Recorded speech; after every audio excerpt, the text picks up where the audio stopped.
చాలా సేపు నుంచి మా యూత్ లీడర్ ఎక్కడున్నా నన్ను వెతుకుతా ఉంటే విగ్రహం వెనుకలు కూర్చున్న పంచామృతం ఒకటే పీపల్ తాగుతా ఉన్నాడు.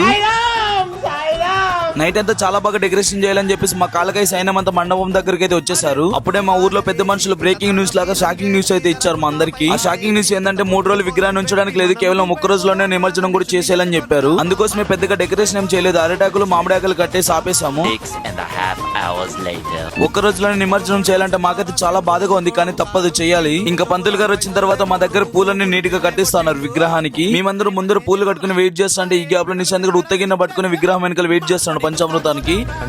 ఇంకా హేమంత్ గారు అక్కడ ఉన్న ఫ్రూట్స్ అన్ని తీసుకుని పంచామృతాన్ని కట్ చేస్తుంటే బన్నీ గారు అట్లా కట్ చేయి ఇట్లా కట్ చేయని చెప్పి సలహాలు ఇస్తా ఉన్నాడు. అలా కొద్దిసేపు అయిపోయేసరికి పూజ అయితే కంప్లీట్ అయిపోయింది. ఇంక ఇప్పుడు స్టార్ట్ అయింది ప్రసాదం గోల. మా మధు 1 కప్ ఏం సరిపోతుందని చెప్పేసి డైరెక్ట్ గా పంచామృతం 2 కప్పుల్లో తీసుకొచ్చింది. ఇంకా పంతులు అయితే కుడాలందరికీ పంచేసేయండి, వీళ్ళు మాత్రం అందరూ రౌండ్ గా చైర్లు వేసుకుని వాటిని మొత్తం తినేస్తా ఉన్నారు పంచకుండా. మీ గ్యాంగ్ లో కూడా ఎవరైనా ప్రసాదం దొంగలు ఉంటే వాళ్ళకి ఈ వీడియోని తప్పకుండా ట్యాగ్ చేయండి.